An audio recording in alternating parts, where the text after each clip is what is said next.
আচ্ছা, লাইভে গেছেন?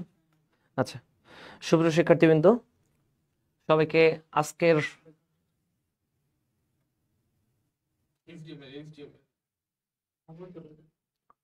হোমে চলে যাব।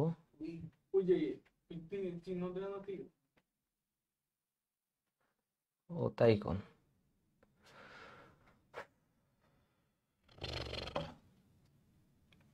আচ্ছা, ক্লিয়ার তো?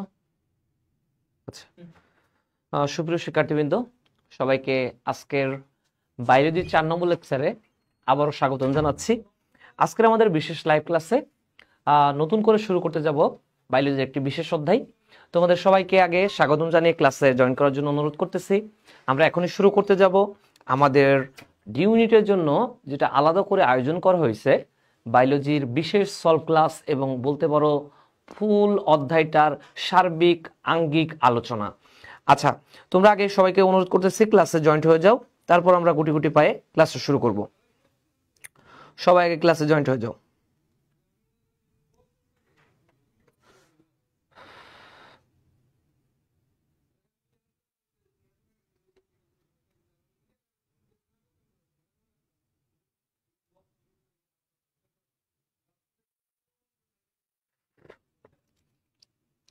আচ্ছা, আমরা কিন্তু অলরেডি এ ইউনিটের জন্য যা যা ক্লাস ছিল আমরা কিন্তু ওইগুলা অলরেডি শেষ করেছি সবগুলা।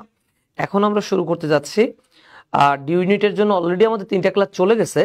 তারপর আমরা এখন আজকে নতুন করে শুরু করব নতুন একটা অধ্যায়। অলরেডি কিন্তু আমরা আলোচনা করছিলাম কি কি একটু দেখো।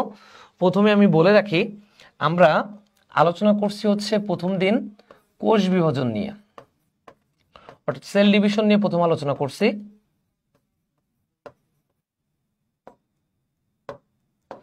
এরপরে আলোচনা করছিলাম আমরা রেসপিরেটরি সিস্টেম নিয়ে। থার্ড আমরা আলোচনা করছি ব্লাডের অধ্যায় নিয়ে। আজকে আর একটা গুরুত্বপূর্ণ অধ্যায় আমরা আলোচনা করব। তার আগে তোমাদেরকে একটু বলি, ক্লাসে জয়েন্ট হয়ে যাও সবাই।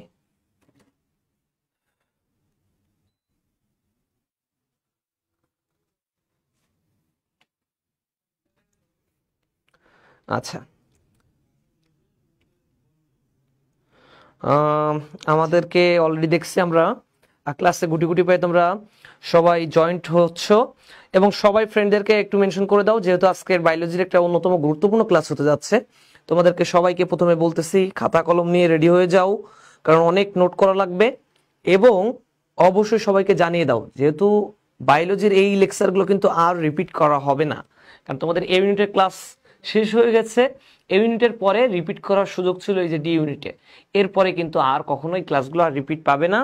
সো সবাই ক্লাস আগে জয়েন্ট হও, তারপর আমি কি আলোচনা করব আজকে তারপর বলবো।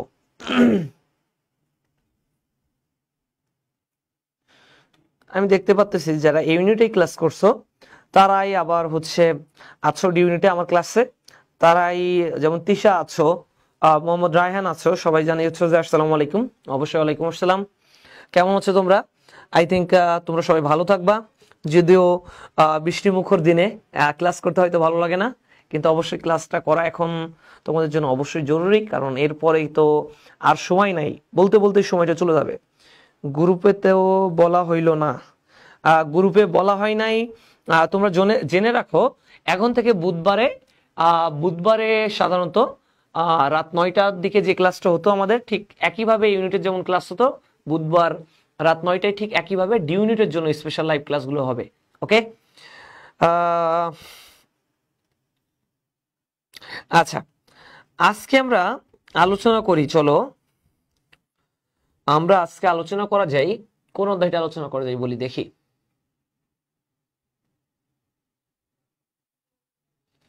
আমরা আজকে আলোচনা করি, আজকে একটা কঠিন জিনিস নিয়ে আলোচনা করা যাক, চলো দেখি।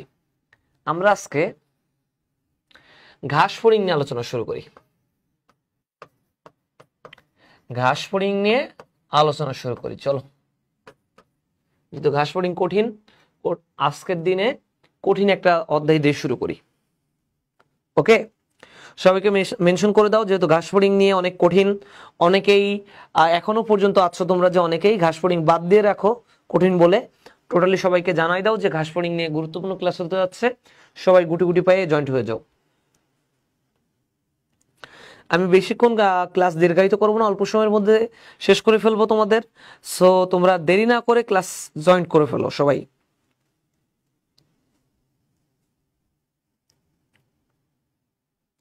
আচ্ছা চলো শুরু করি। আমি প্রথমত ঘাস ফড়িং নিয়ে আলোচনা করতে গেলে আমাকে আগে কিছু জিনিস জানতে হবে, সেই জিনিসগুলো তোমাদেরকে আগে একটু জানিয়ে দিই। সেটা হচ্ছে তোমরা ওই ক্লাসের টাইমে ঠিক একইভাবে দেখছো যে ঘাস ফড়িং আলোচনার টাইমে আমরা বলেছিলাম, আগে আলোচনা করার টাইমে আমরা বলেছিলাম আগে ঘাস ফড়িং নিয়ে পড়তে গেলে তোমাকে পড়তে হবে আর্থ্রোপোডা নিয়ে। কি নিয়ে পড়তে হবে? আর্থ্রোপোডা পর্ব নিয়ে পড়তে হবে। আর্থ্রোপোডা পর্বের ক্ষেত্রে আমি তোমাদেরকে জানিয়েছি, খেয়াল করো যে আর্থ্রোপোডা পর্বের একটা শনাক্তকারী বৈশিষ্ট্যের নাম হচ্ছে ম্যালপিজিয়ান নালিকা। কোনটা? ম্যালপিজিয়ান নালিকা। এই ম্যালপিজিয়ান নালিকা সাধারণত রেচন অঙ্গ হিসেবে কাজ করে। কি কাজ করে? রেচন অঙ্গ হিসেবে কাজ করে আর্থ্রোপোডাদের ক্ষেত্রে। অর্থাৎ আমাদের ক্ষেত্রে যেটা হচ্ছে কিডনি বা বোমান্স ক্যাপসুল বা রেনাল কর্পোচল বা নেফ্রন কাজ করে থাকে, ওদের ক্ষেত্রে সেটা কাজ করে কোনটা? ম্যালপিজিয়ান নালিকা। ওকে, এই ম্যালপিজিয়ান নালিকা কিভাবে কাজ করে সেটা তো আজকে দেখবাই। তার আগে আমরা আরো কিছু কথা বলে রাখি যে আর্থ্রোপোডা পর্বের আর একটা শনাক্তকারী বৈশিষ্ট্যের নাম হচ্ছে এদের পুঞ্জাক্ষী থাকে। অর্থাৎ আমাদের যেমন চোখ, ওদের সেটাকে আমরা কি বলি? পুঞ্জাক্ষী। মানে অনেকগুলো চোখের সমন্বয়ে তারপর একটা চোখ তৈরি হয়। দেখবো আমরা ধাপে ধাপে দেখবো যে কিভাবে একটা চোখ তৈরি হচ্ছে। একটা ঘাস ফড়িং বা পোকার ক্ষেত্রে, সকল আর্থ্রোপোডা পর্বের প্রাণীর ক্ষেত্রে চোখ কিভাবে তৈরি হচ্ছে। আচ্ছা, এ বাদে যদি শনাক্তকারী বৈশিষ্ট্য বলতে হয়, এগুলোর পরে কমন বৈশিষ্ট্য, যেমন তাদের ক্ষেত্রে এক জোড়া অ্যান্টেনা থাকে, এক জোড়া অ্যান্টেনা পাবা, অ্যান্টেনা থাকবে। তারপর তাদের থাকবে সাধারণত দুই জোড়া ডানা থাকে, ইত্যাদি ইত্যাদি অনেক বৈশিষ্ট্য। চলো আমরা এই কথাগুলো যদি জেনে থাকি, এরপরের পয়েন্টটা গুরুত্বপূর্ণ সহকারে দেখো এবার। সেটা হচ্ছে ঘাস ফড়িং এর ক্ষেত্রে আমাদের প্রথম জানতে হবে পৃথিবীতে প্রায় 20,000 প্রজাতির ঘাস ফড়িং আছে। কত প্রজাতির? প্রায় 20,000 প্রজাতির ঘাস ফড়িং আছে। এই 20,000 প্রজাতির মধ্যে বাংলাদেশে সাধারণত আছে শুধুমাত্র 20 প্রজাতির। কয় প্রজাতির? 20 প্রজাতির ঘাস ফড়িং আছে। এখন কথা হচ্ছে ঘাস ফড়িংকে প্রথমে জানতে হবে, ঘাস ফড়িংকে বলা হয় শাকাশী প্রাণী। কি বলা হয়? শাকাশী প্রাণী। অর্থাৎ কি? যারা তৃণভূমিতে বিচরণ করবে এবং যারা ঘাস খেয়ে সাধারণত অ্যাজ ইউজুয়ালি জীবনযাপন করে থাকে, এদেরকে কি বলা হয়? শাকাশী প্রাণী। রিমাইন্ডার, এটা তোমার সাথে সাথে কি পড়তে হবে? ইংরেজি টার্মটাও জানতে হবে। যারা শাকাশী প্রাণী তাদের ক্ষেত্রে বলা হয় হার্বিভোরাস অ্যানিমেল। কি বলা হয়? Herbivorous animal. ওকে, এখন দেখো এখান থেকে একটা কোশ্চেন হয়, যদি ঘাস ফড়িং যদি হার্বিভোরাস হয়ে থাকে, মানুষ কেমন প্রাণী? আমরা খেয়াল করে দেখো, আমরা সাধারণত মাংসও খাই, আবার কি খাই? শাকসবজিও খাই, অর্থাৎ দুইটা জিনিসে খাই। অর্থাৎ মানুষকে বলা হয় সর্বভুক প্রাণী। কি বলা হয়? সর্বভুক প্রাণী। ওয়েট,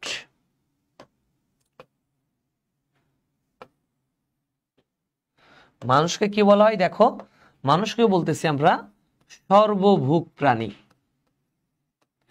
এই সর্বভুকের ইংরেজি টার্ম জানতে হবে। সর্বভুকের কি জানতে হবে? ইংরেজি টার্ম। এটাকে বলা হয় অমনিভোরাস। কি বলা হয়? Omnivorous animal. রিমাইন্ডার, সর্বভুককে কি বলা হচ্ছে? Omnivorous animal. ওকে, আচ্ছা, এরপরে দেখো আর কি জানতে পারি আমরা এখানে। ঘাস ফড়িংকে একটা স্পেশাল নামে ডাকা হচ্ছে, যেটাকে আমরা বলি পঙ্গপাল। ঘাস ফড়িংকে আমরা কি বলি? পঙ্গপাল বলি, যেটাকে আবার ইংরেজিতে বলা হয় লোকাস্ট। খুবই ইম্পর্টেন্ট একটা পয়েন্ট, ঘাস ফড়িংকে কেন পঙ্গপাল বলা হয়? ঘাস ফড়িংকে কেন পঙ্গপাল বলা হয়? পয়েন্টটা খেয়াল কইরো। পয়েন্ট হচ্ছে, অ্যান্সারটা এমন যে ঘাস ফড়িংকে পঙ্গপাল বলা হচ্ছে এই জন্য, কারণটা হচ্ছে দুইটা কারণ। কারণ আমি বলেছি বায়োলজির যখনই এমন ওয়ার্ড দেখবা, ওয়ার্ডকে ভাঙা শিখতে হবে। কিভাবে ভাঙবে খেয়াল করো একটু। এখানে বলা হচ্ছে পাল। পাল মানে যারা দলবদ্ধ হয়ে বসবাস করে। পাল মানে কি? যারা দলবদ্ধ হয়ে বসবাস করে। পাল মানে সেই জিনিসকে বোঝায় যারা দলবদ্ধ হয়ে কি করে? বসবাস করে। পঙ্গ মানে কি? পঙ্গ মানে বোঝাচ্ছে যারা তৃণভূমিতে বিচরণ করে। পঙ্গ মানে কি বলতো? যারা তৃণভূমিতে বিচরণ করে। বুঝছো কিনা তোমরা? তাহলে কি পঙ্গপাল কেন বলতেছি? যারা জলবদ্ধ হয়ে বসবাস করবে এবং যারা তৃণভূমিতে বিচরণ করবে তাদেরকে আমরা কি বলবো? পঙ্গপাল বলবো। ওকে, যারা তৃণভূমিতে বিচরণ করে এবং যারা দলবদ্ধ হয়ে বসবাস করে তাদেরকে আমরা কি বলবো? পঙ্গপাল বলবো। এই পয়েন্টটা কিন্তু সুন্দর করে খেয়াল রাখো। পরীক্ষায় দিবে ঘাস ফড়িংকে কেন পঙ্গপাল বলা হয়, নিচের কোন কারণে? এই দুইটার একটা কারণ থাকলে, পয়েন্টে থাকলে তখন অ্যান্সার করতে পারবো তোমরা। বুঝছো সবাই যে ঘাস ফড়িংকে কেন পঙ্গপাল বা লোকাস্ট বলা হয়? কারণ যারা দলবদ্ধ হয়ে বসবাস করবে এবং তৃণভূমিতে বিচরণ করবে তাদেরকে আমরা কি বলবো? পঙ্গপাল বলবো। ওকে, এরপরের ইম্পর্টেন্ট টার্ম পড়তে হবে আমাদেরকে। যদি কেউ বলে যে এরপরের ইম্পর্টেন্ট টার্মটা কি, সেটা হচ্ছে ঘাস ফড়িং এর শ্রেণীবিন্যাস জানতে হবে। কি জানতে হবে? শ্রেণীবিন্যাস। ঘাস ফড়িং এর শ্রেণীবিন্যাসের ক্ষেত্রে তোমরা জানো যে শ্রেণীবিন্যাসের যে 7টা ধাপ, অর্থাৎ জগৎ, পর্ব, শ্রেণী, বর্গ, গোত্র, গণ, প্রজাতি, এই 7টা পয়েন্ট তোমাকে একদম ধাপে ধাপে মনে রাখতে হবে। কিন্তু কথা হচ্ছে যদি কোনো কারণে এই ঘাস ফড়িং এর শ্রেণীবিন্যাস বলতে বলে তখন দাঁত ভেঙে যায়। এতটা কঠিন কঠিন ল্যাটিন ওয়ার্ড এখানে। এটা আমি তোমাদেরকে ধাপে ধাপে দেখাবো যে কি করে তোমরা এই শ্রেণীবিন্যাসটা মনে রাখতে পারবা। আই থিঙ্ক সবাই একটু মনোযোগ দিলেই তোমরা দেখতে পারবা। তোমরা সবাই একটা ছন্দের মাধ্যমে মনে রাখতে পারো যে অর্থ পোকারা টেরা অর্থ আঁকড়ে পাই কি? লাস্টে জিজ্ঞাসা চিহ্ন দিয়ে সুন্দর করে লিখবা পি। অর্থাৎ আর্থপোকারা টেরা অর্থ আঁকড়ে পাই কি? এটা তারা কি বোঝাচ্ছে একটু মনোযোগ দিলে তোমরা বুঝতে পারবা। খেয়াল করো, এখানে বোঝাচ্ছি আর্থ মানে এখানে বোঝাচ্ছি আর্থপোডা। আর্থ মানে কি বললাম? আর্থপোডা। পোকার ইংরেজি কি বলতো? ইনসেক্ট। পোকার ইংরেজি হচ্ছে ইনসেক্ট। টেরা অর্থ হচ্ছে টেরিগোটা। টেরা অর্থ হচ্ছে টেরিগোটা। অর্থ মানে এখানে বোঝাচ্ছে অর্থপটেরা। অর্থ মানে এখানে বোঝাচ্ছে অর্থপটেরা। আঁকড়ে বলতে বোঝাচ্ছে অ্যাক্রিডিডা। অ্যাক্রিডিডা। পাই মানে কি বোঝায়? খেয়াল করো, পাই মানে বোঝাচ্ছে এখানে পয়কিলোসেরাস। পয়কিলোসেরাস। পি মানে পাইকির পরে বলছি পাই পি, পি দ্বারা বোঝাচ্ছে পিকটাস। এই ওয়ার্ডগুলো যদি মনে রাখতে হয় তখন কিন্তু মহাবিপদ, দাঁত ভেঙে যাবে কিন্তু। কিন্তু একটু ছন্দের মাধ্যমে দেখো। ফর এক্সাম্পল ডেটা আমি এখানে আর্থপোডা বলতে বুঝাইছি ফাইলাম, ইনসেক্ট বলতে বুঝাইছি ক্লাস, টেরিগোটা বলতে বুঝাচ্ছে সাব ক্লাস,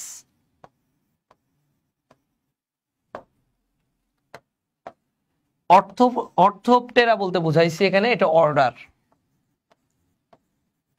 অ্যাক্রিডিটা বলতে বুঝাইছি এটা ফ্যামিলি, আর পয়ক্লোসেরাস বলতে বুঝাইছি জেনাস, আর পিকটাস বলতে বুঝাইছি স্পেসিস। এই যে দেখো 1 2 3 4 5 6 7, এই 7টা হচ্ছে তার শ্রেণীবিন্যাস। এই শ্রেণীবিন্যাস জানা বাধ্যতামূলক। এই পর্যন্ত বুঝছো কিনা একটু জানাও তো সবাই। এই পর্যন্ত বুঝছো কিনা একটু জানাইতে থাকো।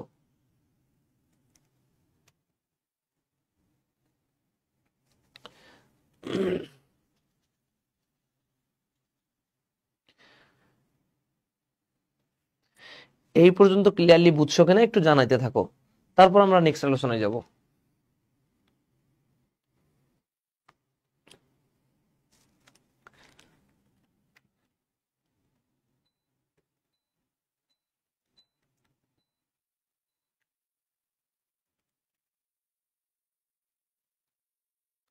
আচ্ছা, এরপরে কথা হচ্ছে আমরা এরপরে শিখব এটা যদি রিপিট করতে হয়, আমরা তেমন কোনো কিছু এখনো পড়ি নাই, জাস্ট বলেছি হচ্ছে ঘাসফড়িংকে কেন পঙ্গপাল বলা হচ্ছে, ঘাসফড়িংকে কেন পঙ্গপাল নামে আমরা ডাকলাম, ঘাসফড়িংয়ের ক্ষেত্রে শ্রেণীবিন্যাস কি, সেই জিনিসগুলো আমরা দেখিয়েছি।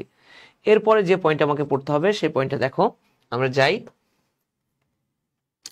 সেটা হচ্ছে এরপরে যদি পড়তে হয় ঘাসফড়িংয়ের আমরা খণ্ডক পড়বো, যে ঘাসফড়িংয়ে আসলে কতগুলো খণ্ডক আছে, কিভাবে কতটুকু, এটা আমরা একটু দেখব। ঘাসফড়িংকে যদি ভাগ করা হয় বাহ্যিক অঙ্গ সংস্থান বলা হয় ঘাসফড়িংয়ের বাহ্যিক অঙ্গ সংস্থান।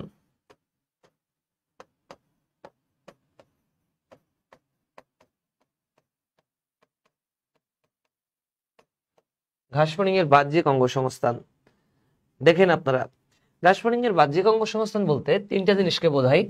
একটার নাম বক্ষ, প্রথমেই লিখবেন মস্তক, 2 নম্বর লিখবেন বক্ষ,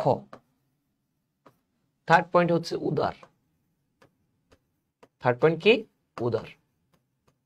অর্থাৎ মস্তক নিয়ে পড়তে হবে আপনাকে, বক্ষ নিয়ে পড়তে হবে এবং উদর নিয়ে পড়তে হবে। এই পয়েন্টগুলো আপনাকে পড়তেই হবে, যে করেই হোক, যে করে হোক আপনাকে এই পয়েন্টগুলো নিয়ে পড়তেই হবে, যে করেই হোক। ওকে, আমি কি বোঝাইতে পারছি কেন আপনাদেরকে? এই জিনিসটা আপনাদেরকে পড়তেই হবে।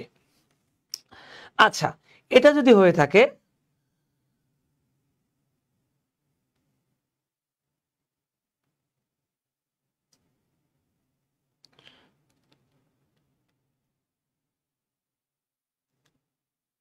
দেখেন, এরপরের পয়েন্টে আমরা যেখানে আলোচনা যাচ্ছিলাম আবার সেখানে ফিরে যাই। দেখেন, সেটা হচ্ছে বক্ষ, মস্তক, বক্ষ, উদর, এই পয়েন্টটা যদি হয়ে থাকে এরপরে আমরা প্রথমে পড়ব মস্তক নিয়ে, যে ঘাসফড়িং এর মস্তকে কি কি কি কি কথা বলতেছে একটু খেয়াল করেন। ঘাসফড়িং এর মস্তক বলতে বোঝাচ্ছি আমরা এখানে, দেখেন একটু খেয়াল করেন সবাই, এখানে মস্তক বলতে বোঝাচ্ছি ঘাসফড়িং এর মাথায় কি কি অংশ থাকবে। সাধারণত মস্তক নিয়ে পড়তে গেলে প্রথম পয়েন্ট আপনাকে পড়তে হবে ঘাসফড়িং এর মস্তকটা ভ্রূণীয় 6টা খণ্ডকে বিভক্ত। কয়টা খণ্ডকে? 6টা খণ্ডকে বিভক্ত। 2 নম্বর পয়েন্ট, এটা হচ্ছে হাইপোগ্যানাথাস ধরনের।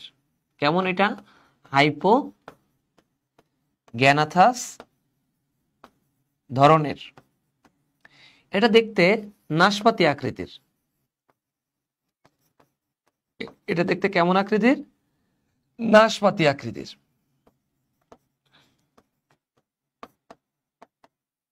ওকে, এটা দেখতে হচ্ছে নাশপাতি আকৃতির। আচ্ছা,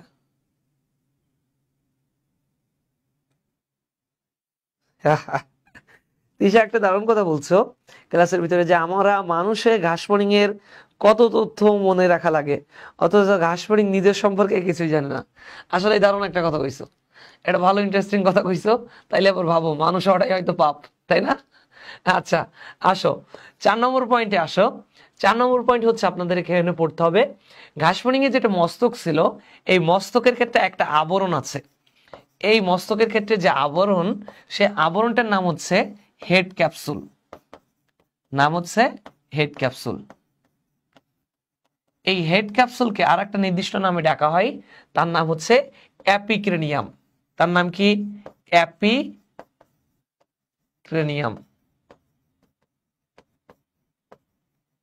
ওকে, তার নাম হচ্ছে অ্যাপিক্রেনিয়াম। আচ্ছা, 5 নম্বর পয়েন্টটা দেখো। 5 নম্বরটা পয়েন্টটা পড়লে বুঝতে পারবা যে এখানে আর কি পড়া যায়।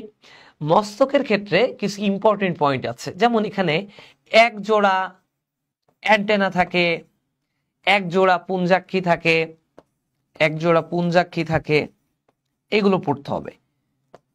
এক জোড়া অ্যান্টেনা, এক জোড়া পুঞ্জাক্ষী থাকে।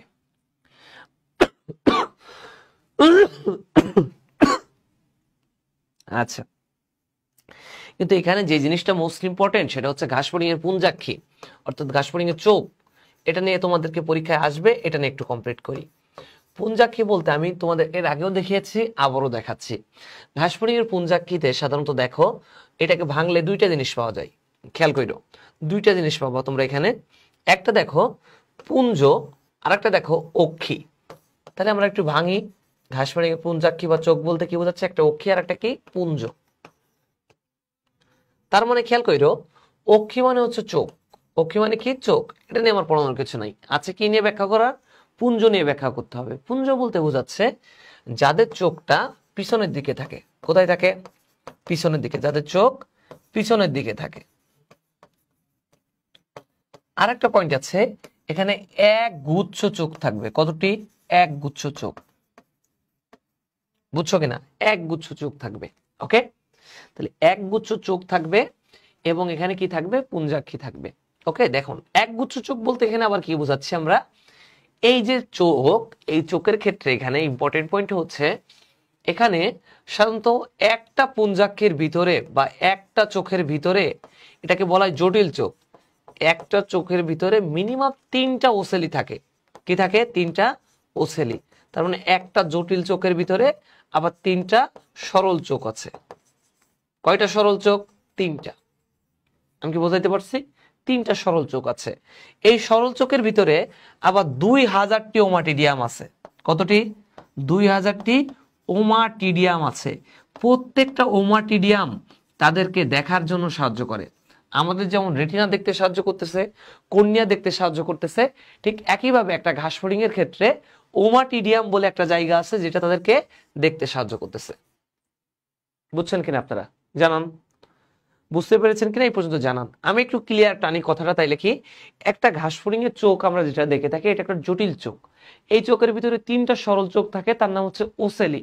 প্রত্যেকটা ওসেলিতে আবার 2000টি ওমাটিডিয়াম থাকে। এই ওমাটিডিয়াম কি করতেছে? তাদের দর্শনের একক হিসেবে কাজ করতেছে। অর্থাৎ প্রত্যেকটা জিনিস আমরা যে চোখটা দিয়ে দেখি, ওরা দেখে প্রায় 2000টি জিনিসের সমন্বয়ে। তারপরও তারা দেখে 2টা প্রতিবিম্ব, একটা অস্পষ্ট আর একটা স্পষ্ট প্রতিবিম্ব। সেখানে যাব আমরা। সুপারপজিশন প্রতিবিম্ব আর মোজাইক প্রতিবিম্ব পড়বো আজকে। বাট এই পর্যন্ত আগে ক্লিয়ার হয়েছেন কিনা জানান। এই পর্যন্ত আগে ক্লিয়ার হয়েছেন কিনা জানাইতে থাকেন আমাদেরকে। তারপর আমরা দেখব আর কি নিয়ে পড়া যায়। আচ্ছা, এখানে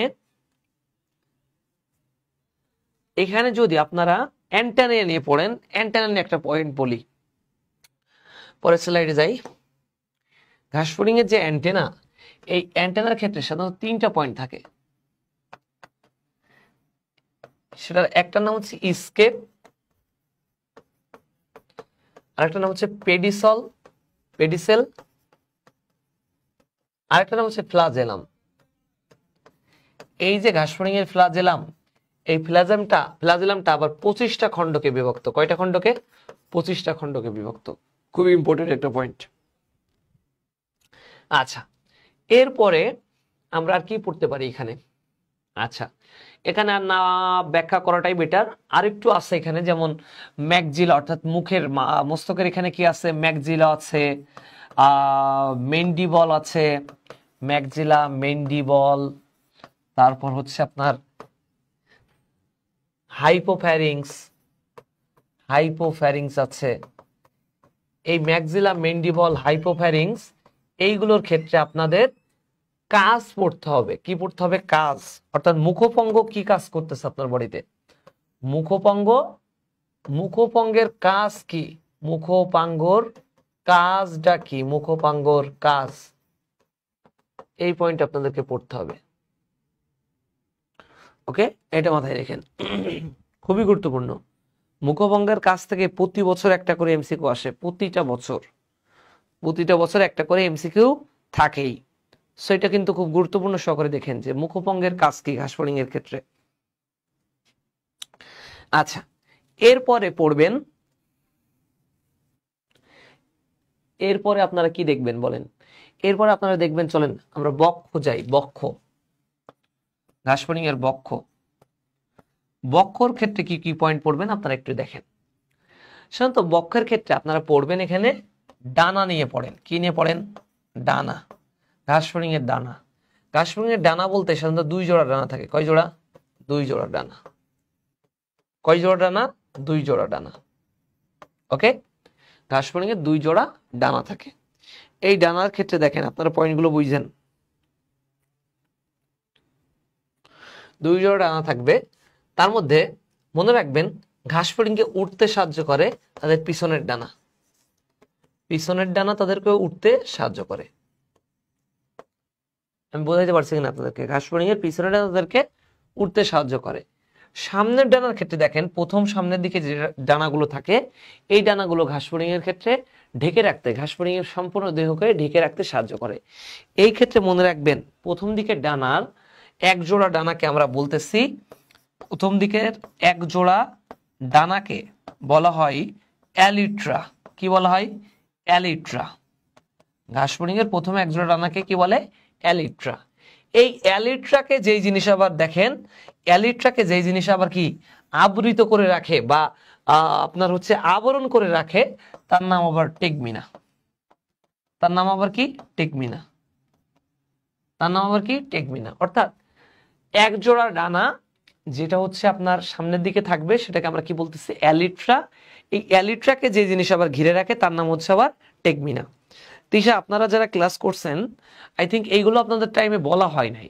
আপনারা তিশা যারা ক্লাস করছেন এর আগে আমার বলেন তো এগুলো বলছিলাম কিনা? এগুলো কি বলছিলাম আপনাদের ক্ষেত্রে? তিশা, রায়হান যারা আছেন একটু জানান তো এগুলো বলছিলাম কিনা আপনাদের টাইমে?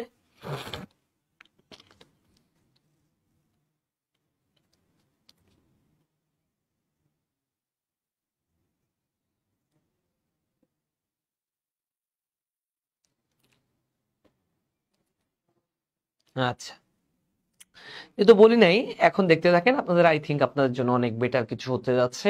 কারণ একই ক্লাস দুইবার পাওয়া মানে কি আপনাদের কি গুলাই খাওয়ানো হচ্ছে না বলেন তো একবারে? ওয়ান কাইন্ড অফ কিন্তু গুলাই খাওয়ানো ট্রাই করানো হচ্ছে, যে একবার বলছি আবারও বলছি, যেগুলো মিসিং দিছি সেগুলো আবার নতুন করে বলতেছি। আই থিঙ্ক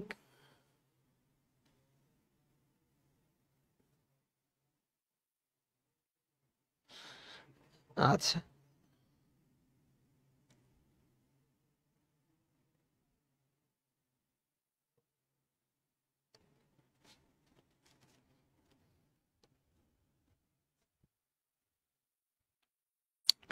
আচ্ছা, এরপরে দেখেন আহ, আহ, আপনারা দেখেন এরপরে এখানে আর কি বলতে পারি আমরা বক্ষ নিয়ে। এখানে আরো অনেক কিছু বলার ছিল, যদিও আমি এখানে আর না বলি। বক্ষ নিয়ে এতটা ইম্পর্টেন্ট আর কোনো কিছু নাই এখানে, এইগুলো পড়বেন। যদি বক্ষ নিয়ে আরেকটু পড়তে চান আপনারা পড়বেন বক্ষের যেটা সামনের দিক, বক্ষের সামনের দিকটাকে বলা হয় স্টারনাম।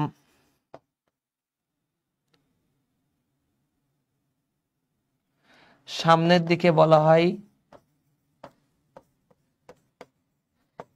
স্টারনাম, পিছনের দিকটাকে বলা হয় টারগাম। পিছনের দিকটাকে কি বলা হয়? টারগাম। কি বলা হয়? টারগাম। সামনের দিকটাকে বলা হয় স্টারনাম, পিছনের দিকটাকে বলা হয় কি? টারগাম।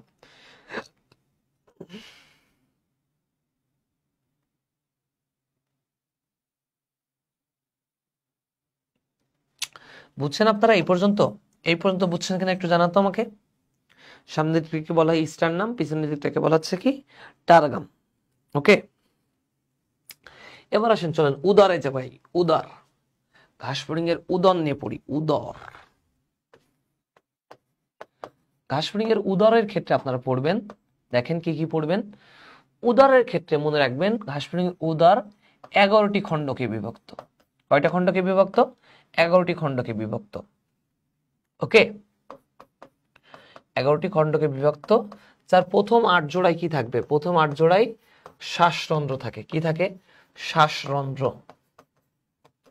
যার প্রথম 8 জোড়ায় কি আছে বলেন তো আপনারা? শ্বাসরন্ধ্র আছে। এবার আসেন এই শ্বাসরন্ধ্র পড়তে গেলে মানে উদর নিয়ে পড়তে গেলে আমি দুইটা জিনিস একসাথে পড়ানোর ট্রাই করি, আজকেও তার ব্যতিক্রম হবে না, আপনারা খেয়াল করেন। একটা হচ্ছে স্ত্রী ঘাস ফড়িং, আরেকদিকে লিখলাম পুরুষ ঘাস ফড়িং। এই স্ত্রী ঘাস ফড়িং আর পুরুষ ঘাস ফড়িং এর পয়েন্ট পড়তে গেলে আপনার এই উদর পড়া হয়ে যাবে। স্ত্রী ঘাস ফড়িং এবং পুরুষ ঘাস ফড়িং এর পার্থক্য পড়েন। প্রথম পয়েন্ট, স্ত্রী ঘাস ফড়িং এর পার্থক্য পড়তে গেলে আপনাকে পড়তে হবে, প্রথমে মনে রাখতে হবে অভিপোজিটর নিয়ে। কি নিয়ে? অভিপোজিটর নিয়ে। 2 নম্বর আপনাকে জানতে হবে এখানে অ্যানাল সার্কাস নিয়ে। কি নিয়ে? অ্যানাল সার্কাস নিয়ে। থার্ড জানতে হবে আপনাকে অ্যানাল প্লেট নিয়ে। অ্যানাল প্লেট নিয়ে এই তিনটা যদি আপনি পড়তে পারেন তাইলে আপনার একসাথে তিনটা পয়েন্টই আপনাকে যদি জেনে যান, আপনি যদি তিনটা পয়েন্টই আপনি জানেন তাইলে আপনার অবশ্যই কি করতে হবে, তিনটা পয়েন্ট জানতে পারলে আপনার অবশ্যই কি হবে, এই যে উদাহরণ নিয়েও পড়া হয়ে যাবে। একটু খেয়াল করেন কিভাবে পড়বেন আপনারা। এখানে দেখেন পয়েন্টটা পড়বেন অবিপোজিটর। অবিপোজিটর হচ্ছে ঘাসফড়িং এর নবম খণ্ডকে থাকে। কোন জায়গায় থাকে? নবম খণ্ডকে। কাদের ক্ষেত্রে? স্ত্রী ঘাসফড়িং এর ক্ষেত্রে নবম খণ্ডকে আপনি দেখবেন অবিপোজিটর আছে। এবং অ্যানাল সার্কাস সাধারণত থাকে দশম খণ্ডকে। দশম খণ্ডকে সেটা আবার কাদের ক্ষেত্রে? আপনার পুরুষ ঘাসফড়িং এর ক্ষেত্রে। কথা বুঝছেন কিনা আপনারা?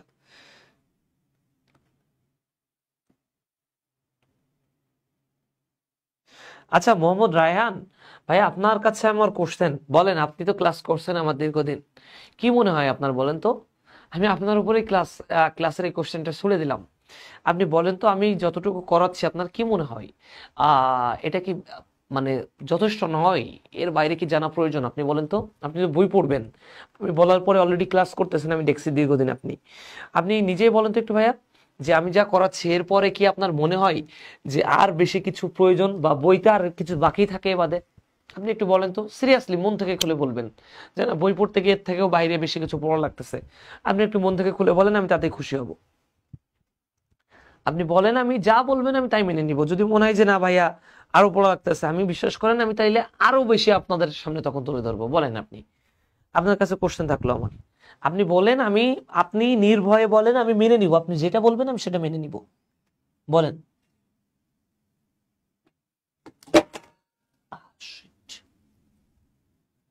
আপনি যেটা বলবেন আমি সেটাই মেনে নিব। বলেন আপনি। দেখেন, এবার আসেন এনাল প্লেট। এনাল প্লেট থাকবে সাধারণত 11তম খণ্ডকে। কততম খণ্ডকে? 11তম খণ্ডকে। এই 11তম খণ্ডকের ক্ষেত্রে কি আছে? আপনার পুরুষ ঘাসফড়িং এর ক্ষেত্রে আবার কি আছে? অ্যানাল প্লেট আছে। মানে একই ক্ষেত্রে দেখেন, আপনি 1 থেকে 8 পর্যন্ত পড়ছেন শ্বাসখণ্ড, 9, 10, 11 তিনটাও পড়ে ফেললেন। এটাও 11তম খণ্ডকে কি থাকবে? Anal plate. কাদের ক্ষেত্রে? পুরুষদের ক্ষেত্রে। স্ত্রীদের ক্ষেত্রে এই দুইটা নাই। কথা বুঝছেন কিনা? বুঝছেন কিনা আপনারা? এই অ্যানাল সার্কাসটা আবার ঘাসফড়িং এর ক্ষেত্রে সঙ্গম অঙ্গ হিসেবে কাজ করে। কি অঙ্গ হিসেবে? সঙ্গম অঙ্গ হিসেবে কাজ করে। সঙ্গম অঙ্গ হিসেবে কাজ করে। এবার বলেন, এর বাদে আপনাদের আলাদা করে কোনো কিছু পড়া লাগবে কিনা? বলেন আমাকে। আমি রাহেন আপনাকে কিন্তু কোশ্চেন করতে বলেছি, সরি অ্যান্সার করতে বলেছি ভাই। আপনি নির্ভয়ে অ্যান্সার করেন যে আসলে এ বাদে আপনার মনে হয়েছে কিনা যে আরো আমার কিছু জানা লাগবে বা পড়া লাগবে, এমন কিছু জানা লাগবে কিনা বলেন।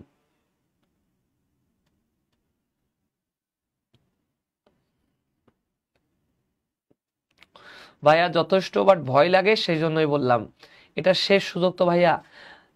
আসলে আমরা সেকেন্ড টাইমে তো একটু ভয় থাকেই। সমস্যা নেই, আপনি আমার ক্লাস করবেন, আমি আপনার টিচার। আপনি আমাকে জানতে চাইবেন না, এটা স্বাভাবিক। বাট আমি বলতেছি, আপনারা যদি পড়ালেখা করেন তাহলে বুঝতে পারবেন যে আসলে এটা যথেষ্ট কি যথেষ্ট নয়। যদি না পড়ালেখা করেন তাহলে বুঝবেন না, বিশ্বাস করেন। আমি অল্প পড়লেও আপনাদের মনে হবে না যথেষ্ট, বেশি পড়লেও মনে হবে না যথেষ্ট। বাট আমি যতটুকু বলতেছি, আপনারা কোশ্চেন ব্যাংক সলভ করার ট্রাই করেন। কোশ্চেন ব্যাংক সলভ করতে গেলে আপনারা বুঝতে পারবেন যে এটা যথেষ্ট কি যথেষ্ট নয়। আই থিঙ্ক আমি আপনার তার এরপর এইটুকু পড়লেই এনাফ, আপনার যে এইটুকু বললেই এনাফ যে এটা যথেষ্ট কি যথেষ্ট নয়, আপনি দেখলেই বুঝতে পারবেন। আচ্ছা ঠিক আছে, আবার আসেন আমরা বলি অ্যানাল প্লেট নিয়ে আমরা কি বলছিলাম। এটা 11তম খণ্ডকে বিভক্ত, অভিপোজিটার নবম খণ্ডকে, আর অ্যানাল সার্কাস 10ম খণ্ডকে। রিমাইন্ড করবেন, একটা ঘাসফড়িং এই অভিপোজিটারের মাধ্যমে কি পারে? ডিম পেড়ে থাকে। ডিম পেড়ে থাকে কার মাধ্যমে? এই অভিপোজিটরের মাধ্যমে। আমি কি বোঝাইতে পারছি আপনাদেরকে? আচ্ছা, এটার মাধ্যমে আমাদের উদার পড়া সাধারণত এইটুকুই। উদার এতটুকু পড়লে এনাফ, যা যা বলছি আপনাদের এখানে। আচ্ছা, আরো একটা কথা বলে রাখি, সাধারণত অভিপোজিটরের মাধ্যমে স্ত্রী ঘাসফড়িং ডিম পাড়ে। আর অ্যানাল সার্কাস আর অ্যানাল প্লেটের মাধ্যমে কি হয় জানেন? আসলে ঘাস ফড়িঙ্গা ডিম পাড়ে হচ্ছে মাটির ভিতরে, অর্থাৎ মাটির নিচে। ওকে, এনাল সার্কাস আর এনাল প্লেটের মাধ্যমে পুরুষ ঘাস ফড়িংগুলো ওখানে গিয়ে গর্ত করে আসে, আর স্ত্রী ঘাস ফড়িং গিয়ে ওখানে অভিপোজিটার দিয়ে ডিম পেড়ে আসে। এটা মাথায় রেখেন। এনাল সার্কাস আর এনাল প্লেটের আর একটা কাজ হচ্ছে আপনার মাটিতে গর্ত করার জন্য পুরুষ ঘাস ফড়িং ইউজ করে থাকে, এটা গর্ত করার জন্য। আচ্ছা, এরপরে আসেন আমরা চলে যাই ঘাস ফড়িং এর অন্যতম গুরুত্বপূর্ণ জায়গা, সেটা হচ্ছে পৌষ্টিক তন্ত্র। সেটা কোন জায়গা? পৌষ্টিক তন্ত্র।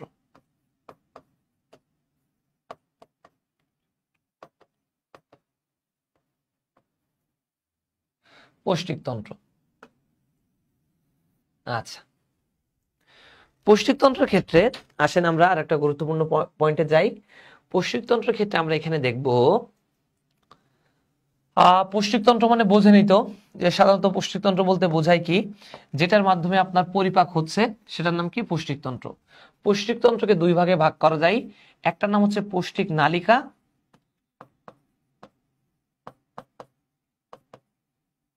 একটা নাম কি ভাইয়া? পৌষ্টিক নালিকা।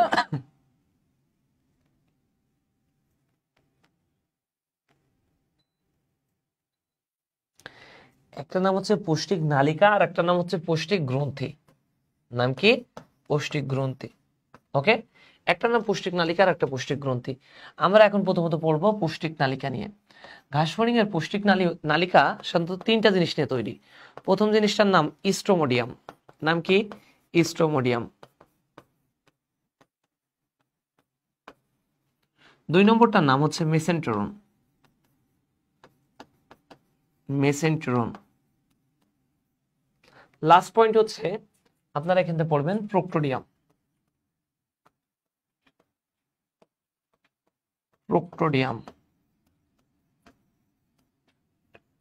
ওকে, ইস্ট্রোমোডিয়াম, মেসেন্টেরনের একটা কি? প্রোক্টোডিয়াম। ইস্ট্রোমোডিয়াম তে পড়তে গেলে মনে রাখবেন দন্ত স পর সামনের দিক, দন্ত স পর ইস্ট্রোমোডিয়াম। ম ফর মেসেন্টেরন, ম ফর কি? মাঝখান, আর লাস্টে প ফর পিছনের দিক, প ফর প্রোক্টোডিয়াম। এই তিনটা পয়েন্ট পড়লে এনাফ। ইস্ট্রোমোডিয়ামের ক্ষেত্রে প্রথম পয়েন্ট পড়বেন, এটা তৈরি হয়েছে ভ্রূণীয় অ্যাক্টোডাম থেকে। এটা তৈরি হয়েছে কোন জায়গা থেকে? ভ্রূণীয় অ্যাক্টোডাম থেকে। ওকে, প্রোক্টোডিয়ামটা তৈরি হয়েছে সেম টু সেম জায়গা, ভ্রূণীয় অ্যাক্টোডাম থেকে। কোন জায়গা থেকে? ভ্রূণীয় অ্যাক্টোডাম থেকে। কিন্তু মেসেন্ট্রনটা তৈরি হয়েছে, রিমাইন্ড করেন, এটা একটু ব্যতিক্রম, যাহাই ব্যতিক্রম তাই পরীক্ষা আসে তো। এটা তৈরি হয়েছে ভ্রূণীয় অ্যান্ড্রোডাম থেকে। ভ্রূণীয় অ্যান্ড্রোডাম থেকে। ওকে, আচ্ছা, এরপর আসেন যেটা ইস্ট্রোমোডিয়াম। ইস্ট্রোমোডিয়ামটা তৈরি হয়েছে কাইটিন নির্মিত হয়ে। কি দিয়ে? কাইটিন দিয়ে। আর ভ্রূণীয় অ্যাক্টোডাম তৈরি হয়েছে আবার কিউটিকল দিয়ে। কি দিয়ে তৈরি হয়েছে? কিউটিকল দিয়ে। আপনাদের কাছে এখন কোশ্চেন, অর্থাৎ কাইটিন আর কিউটিকল এই দুইটার পার্থক্য আপনারা পারেন কিনা বলেন তো? কাইটিন আর কিউটিকলের পার্থক্য আপনারা পারেন? জানান তো আমাকে। তিশা, আপনি ক্লাস করে থাকবেন, আপনি জানান আমাদেরকে কাইটিন আর কিউটিকলের পার্থক্য জানান, একটু জানান আমাদেরকে। ব্যস্ত জানাতে থাকেন, তারপর আমরা কাইটিন কিউটিকলের পার্থক্য পড়বো, প্রোক্টোডিয়াম, ইস্ট্রোমোডিয়াম এগুলোর জিনিস নিয়ে পড়বো তখন আমরা।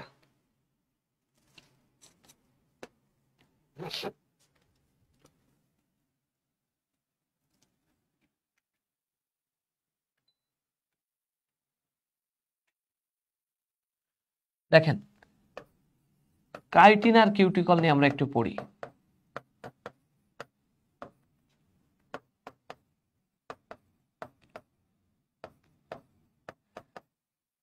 কাইটিন আর কিউটিকল নিয়ে পড়তে গেলে প্রথম আপনাকে পড়তে হবে, দেখেন যেই জায়গা থেকে শুরু, কিউটিকল। কিউটিকল শেষ হচ্ছে ল দিয়ে, তার মানে মনে রাখবেন এটা একটা লিপিড। তাহলে প্রথম কথা কি? কিউটিকল একটা লিপিড। কাইটিন কি? কাইটিন একটা কার্বোহাইড্রেট। তাহলে পার্থক্য অলরেডি বুঝছেন। আপনারা এতদিন হয়তো অনেকেই মনে করতেন কাইটিন আর কিউটিকল কি এক। কাইটিন কি একটা কার্বোহাইড্রেট, কিউটিকল কি একটা লিপিড। এখন আসেন প্রথমে আমরা শিখি কাইটিন দিয়ে মনে রাখবেন কার্বোহাইড্রেটকে ভাঙলে কি পাবেন? গ্লুকোজ। এই গ্লুকোজের সাথে যখন অ্যামিন গ্রুপ যুক্ত হয়েছে, কি যুক্ত? অ্যামিন, অর্থাৎ NH2 মূলক যুক্ত হয়েছে, অনেকগুলো গ্লুকোজ তার সাথে যুক্ত হয়েছে অনেকগুলো অ্যামিন, তখন এটার নাম হবে গ্লুকোসামিন। কি নাম হবে? গ্লুকোসামিন। যেহেতু অনেকগুলো গ্লুকোজ ছিল, অনেকগুলো অ্যামিন হয়েছে, তখন একসাথে হয়ে নাম হয়েছে গ্লুকোসামিন। তার মানে মনে রাখবেন এটা একটা কি? পলিমার যৌগ। অর্থাৎ গ্লুকোসামিনের পলিমারই হলো একটা কাইটিন।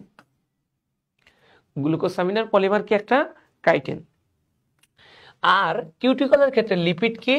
লিপিডটা হচ্ছে এখানে এই লিপিড যেটাকে বলা হয় মোম জাতীয় লিপিড। এখন আপনারা আবার প্রশ্ন করতে পারেন এই মোম আবার কই থেকে আসলো? কারণ সাধারণত কিউটিকলের ক্ষেত্রে লিপিড, যে লিপিডটা 3 প্রকার। একটা হচ্ছে তেল, একটা চর্বি, আর একটা হচ্ছে মোম। সেই লিপিডটার মধ্যে মোম জাতীয় লিপিডের নামই হচ্ছে কিউটিকল। এটার নাম কি? কিউটিকল। রিমাইন্ড করেন, খুব ইম্পর্টেন্ট জিনিস। এখন দেখেন এই দুইটা আসলে পাবো কোন জায়গায়? আমরা যে পড়লাম এটা কোথা থেকে পাবো? আপনারা লবস্টারের নাম শুনছেন, লবস্টার। তারপর পড়ে থাকবেন হচ্ছে অর্থাৎ কাঁকড়া, চিংড়ি, এগুলো তো জানেনি, এগুলোই তো লবস্টার। কি? চিংড়ির ক্ষেত্রে, চিংড়ি মাছের ক্ষেত্রে উপরের যে লেয়ার বা শক্তের স্তরটা তৈরি হয়ে থাকে, চিংড়ি মাছের ক্ষেত্রে উপরের যে লেয়ার বা শক্ত যে স্তরটা, কাঁকড়ার ক্ষেত্রে উপরে যে শক্ত স্তরটা, এটাই হচ্ছে আপনার কাইটিন নির্মিত জায়গা। কি নির্মিত জায়গা? কাইটিন নির্মিত জায়গা। আর কিউটিকল কোনটা? কিউটিকল হচ্ছে আপনার নখের দিকে তাকাইলে দেখতে পারবেন, নখের একদম লাস্ট প্রান্ত সাদা অংশ, এটা হচ্ছে কিউটিকল, অর্থাৎ মোম জাতীয় লিপিড। আর একটা কোথায় থাকবে আপনারা জানবেন, যেহেতু বলছি মোম জাতীয় লিপিড, মোম কি কখনো পানিতে ভিজতে পারে না? মোম কিন্তু কখনো আপনি পানিতে ভেজাইতে পারবেন না। ঠিক একইভাবে আপনারা গ্রামের দিকে খেয়াল করবেন, যারা গ্রামের আছেন, কচু গাছ সবাই চিনে থাকেন। কচু গাছের পাতা দেখবেন কখনো পানিতে ভেজে না। কারণ কি জানেন? কারণ কচু গাছের এই উপরের লেয়ারটা মোম জাতীয় লিপিড দিয়ে তৈরি, এখানে কিউটিকল অবস্থান করে। আই থিঙ্ক আপনারা বুঝছেন। আচ্ছা, এরপরে আসেন, আবার আগের পরে ফিরে আসেন। সেটা হচ্ছে আমরা 7 নম্বর স্লাইড ছিলাম, যে এটা হচ্ছে কাইটিন নির্মিত, এটা কিউটিকল নির্মিত। আই থিঙ্ক আপনারা বুঝছেন। এরপর আসেন স্ট্রোমোডিয়ামের কি কি থাকবে আমরা একটু দেখি। স্ট্রোমোডিয়ামে আপনার থাকবে মুখবিবর। কি থাকবে? মুখবিবর।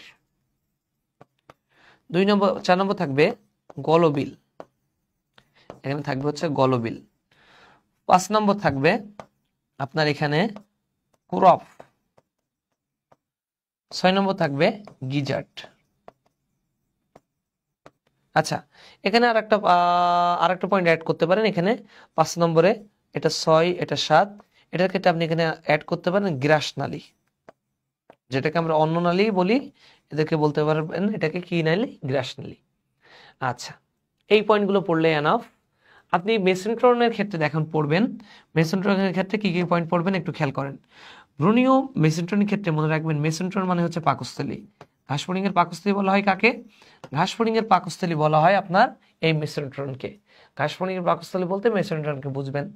এখানে দেখেন আপনার এই পাকস্থলীর যে আবরণ, ঘাসফড়িংয়ের পাকস্থলীর যে আবরণ আছে, এই আবরণের নাম আবার পেরিট্রফিক পর্দা। আবরণের নাম কি ভাইয়া? পেরিট্রফিক পর্দা। পেরিট্রফিক পর্দা। এই পেরিট্রফিক পর্দার ক্ষেত্রে, ঘাসফড়িংয়ের ক্ষেত্রে ঠিক নিচে এমনি মোচাকার থলির ন্যায় অবস্থান করে পেরিট্রফিক পর্দাটা। যেখানে আবার তৈরি হয়, দেখেন এখানে আবার তৈরি হয় এমনি আঙুলের ন্যায় প্রবর্ধক হয়ে একটা পাতার ন্যায় জায়গা, যেটাকে বলা হয় কি? ভিলাই। যেটাকে কি বলা হয়? ভিলাই। এই ভিলাইয়ের পাশে আবার সুতার ন্যায় অনেকগুলো জিনিস তৈরি হয়, সুতার ন্যায় অনেকগুলো জিনিস, যেটার নাম ঘাসফড়িংয়ের ক্ষেত্রে আমরা বলবো গ্যাস্ট্রিক সিকা বা হেপাটিক সিকা। কি বলবো? গ্যাস্ট্রিক সিকা বা হেপাটিক সিকা। এর ঠিক নিচে আড়াআড়ি ভাবে যে জিনিসটা অবস্থান করে, তার নামই হচ্ছে আমাদের সেই গুরুত্বপূর্ণ ম্যালপিজিয়ান নালিকা। কি বলেন তো? ম্যালপিজিয়ান নালিকা। যা, আমার ফোনটা গেল বন্ধ হয়ে। নাম হচ্ছে ম্যালপিজিয়ান নালিকা। বুঝছেন আপনারা? এই পর্যন্ত বুঝছেন কিনা জানান তো আমাকে। আমি একটু রিপিট টানি। আমি যদি একটু রিপিট টানি, খেয়াল করেন।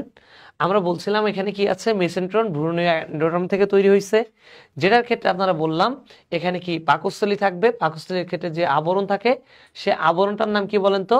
আবরণটার নাম হচ্ছে পেরিট্রফিক পর্দা। আবরণটার নাম কি? পেরিট্রফিক পর্দা। আবরণটার নাম কি? পেরিট্রফিক পর্দা।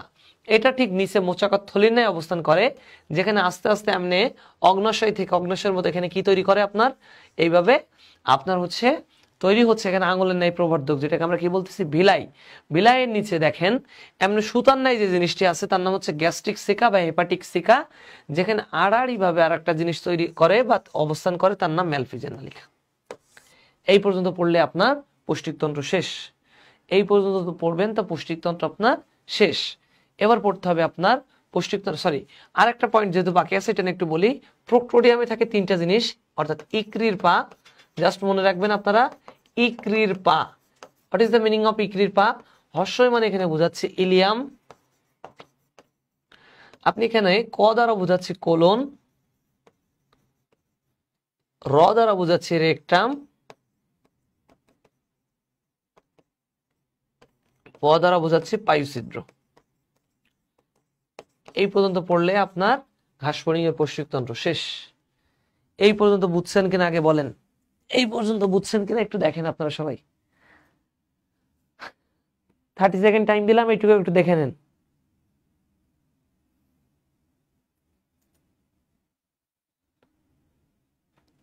বুঝে থাকলে কমেন্টের মাধ্যমে জানান, তারপর আমরা দেখি এখান থেকে আর কি আলোচনা করতে পারি।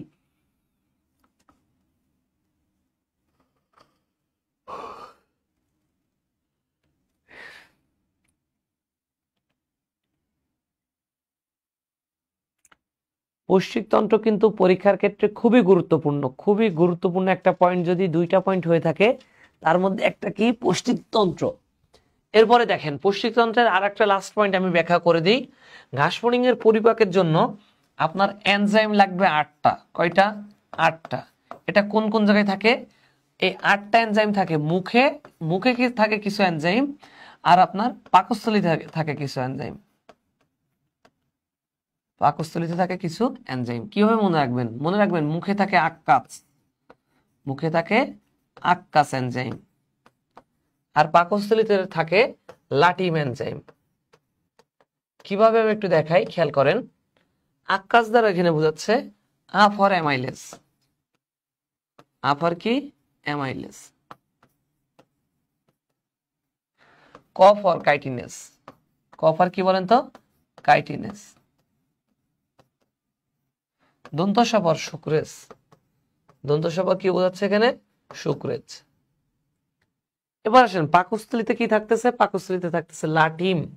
লাটিম বলতে এখানে বোঝাচ্ছি L for lipase, L for কি? লাইপেজ। এ ফর বোঝাচ্ছি অ্যামাইলেজ, এ ফর কি বোঝাচ্ছি? অ্যামাইলেজ। টি ফর বোঝাচ্ছি ট্রিপটেস, টি ফর বোঝাচ্ছি ট্রিপটেজ এনজাইম। আই ফর বোঝালাম ইনভার্টেজ এনজাইম, ইনভার্টেজ এনজাইম। আর এম ফর বুঝাইলাম মল্টেজ এনজাইম। এইটুক পড়লে আপনার শেষ। এইটুক পড়লে আপনার পাকস্থলীতে কি কি এনজাইম আছে, কিভাবে পরিপাক হচ্ছে, সব শেষ।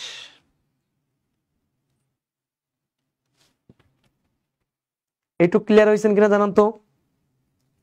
এইটুক টোটালি ক্লিয়ার হয়েছেন কিনা আগে জানান।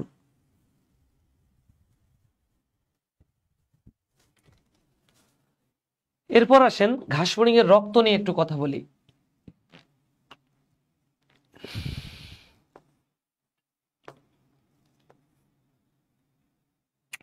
ঘাসফড়িং এর রক্তের ক্ষেত্রে এখানে পড়বেন আপনারা যে তিনটা জিনিস আছে ঘাসফড়িং এর রক্তে। একটার নাম হচ্ছে হিমোসিল, একটার নাম হিমোলিম্ফ, আরেকটা হচ্ছে পৃষ্ঠবাহিকা। এটা কি বলেন তো? পৃষ্ঠবাহিকা। যা যে পয়েন্ট বলছি মনে রাখেন। হিমোসিল মানে আপনার ফাঁকা গহ্বরপূর্ণ একটা রক্ত, ফাঁকা গহ্বরপূর্ণ একটা রক্ত, ফাঁকা গহ্বরপূর্ণ রক্ত। বুঝছেন আমার কথা? ফাঁকা গহ্বরপূর্ণ রক্ত। হিমোলিম্ফ বলতে বোঝাচ্ছে বর্ণহীন রক্ত, বর্ণহীন রক্ত। আর পৃষ্ঠবাহিকা বলতে বোঝায় যেটা হচ্ছে আপনাদের ঘাসফড়িং এর হৃদযন্ত্র। ঘাসফড়িং এর হৃদযন্ত্র 7 প্রকোষ্ঠ বিশিষ্ট, এবং মনে রাখতে হবে আপনাদের এখানে 6 জোড়া অ্যালারি পেশি থাকে। কয় জোড়া? 6 জোড়া এলআরই পেশি থাকে, 6 জোড়া এলআরই পেশি। খুব ইম্পর্টেন্ট পয়েন্ট বললাম কিন্তু মনে রাখেন ঘাসফড়িং এর রক্ত বলতে মূলত বোঝায় হিমোলিম্বকে। কাকে? হিমোলিম্বকে। আর হিমোসিল রক্তটাকে 3 জায়গায় নিয়ে যায়, একটা নাম পেরিকার্ডিয়াল, একটা নাম পেরিভিসেরাল, আর একটা নাম পেরিনিউরাল। মনে রাখবেন পেরিকার্ডিয়াল মানে হৃদযন্ত্রে নিয়ে যাবে রক্তটা, পেরিভিসেরাল মানে পুষ্টিতন্ত্র নিয়ে যাবে, আর পেরিনিউরাল মানে স্নায়ুরজ্জিতে নিয়ে যাবে। এইটুক পড়লে আপনার পুষ্টিতন্ত্র শেষ। তার সাথে শেষ হইল কোনটা? রক্ত সংবহনতন্ত্র। মনে রাখেন ঘাসফড়িং এর রক্ত সংবহনতন্ত্র কিন্তু মুক্ত রক্ত সংবহনতন্ত্র। এই মুক্ত হচ্ছে ঘাসফড়িং এর ক্ষেত্রে আরেকটা আছে, সেটা হচ্ছে মলাস্কা পর্ব। কারা আছে? মলাস্কা পর্ব। আর যদি বলা হয় আপনার বদ্ধ কাদের ক্ষেত্রে, বদ্ধ কাদের ক্ষেত্রে আমরা মানুষ অর্থাৎ করডাটা পর্ব, এবং আর একটা সেটা হচ্ছে অ্যানেলিডা। কারা বলেন তো? অ্যানেলিডা। এইটুক পড়লেন, এইটুক পড়লে এনাফ। লাস্ট পয়েন্ট আমরা এখানে পড়বো ঘাসফড়িং এর রূপান্তর নিয়ে। ভাই কয়টা বাজে কিন্তু? আচ্ছা, লাস্ট পয়েন্ট আপনারা এখান থেকে পড়বেন ঘাসফড়িং এর এখান থেকে লাস্ট এখান থেকে কি পড়বেন? আচ্ছা, এখানে দেখেন ঘাসফড়িং এর রূপান্তর নিয়ে একটু কথা বলি। ঘাসফড়িং এর রূপান্তর এবং জনন প্রক্রিয়া নিয়ে কথা বলি। রূপান্তরের আগে জনন প্রক্রিয়া নিয়ে কথা বলি।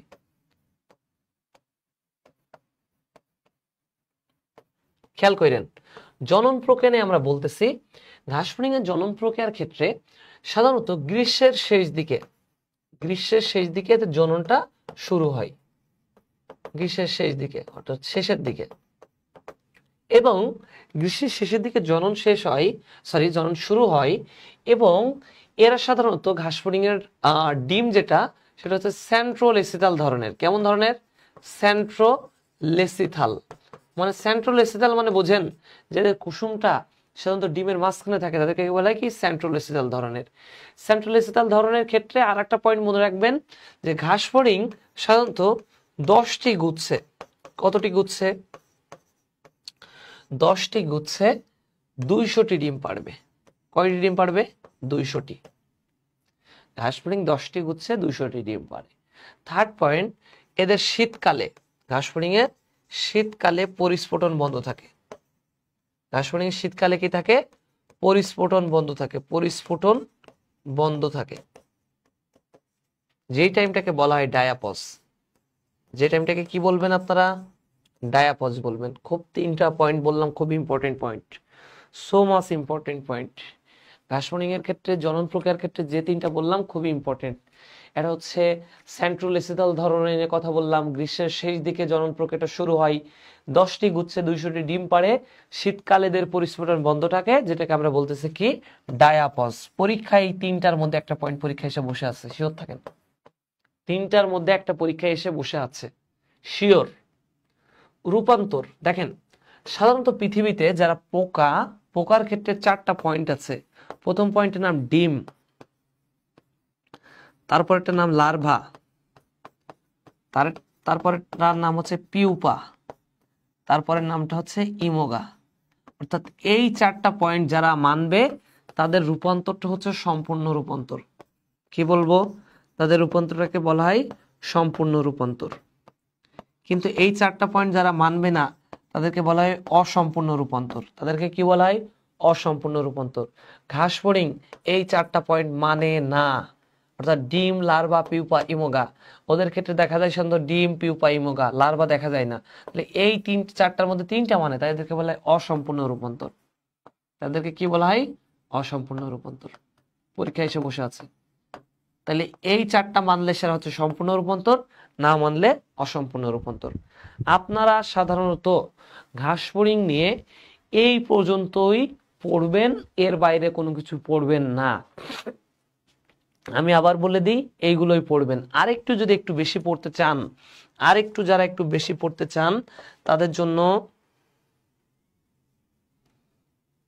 জন্য আর একটা পয়েন্ট দাঁড়ান, ওয়েট করেন একটু জায়গা দেখি।